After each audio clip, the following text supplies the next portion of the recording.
This Temu unboxing phone case might look tempting, but I would not treat the main product photo as proof by itself. The search intent is simple. People want to know if this is worth buying or a cheap mistake. For this other item, I would check 3 things before buying. First, whether the listing shows the real size and material. Second, whether buyer photos match the promise. And third, whether low-star reviews repeat the same complaint. The first red flag is that the main image is not enough. If the listing only has polished images and vague claims, I would wait or compare it against an Amazon listing with clearer reviews. My verdict is only if the price is genuinely cheap enough to justify the risk.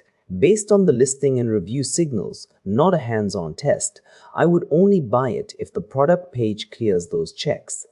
Comment your country and the next Temu product you want checked, and I will run the same buyer research filter before you waste money on it.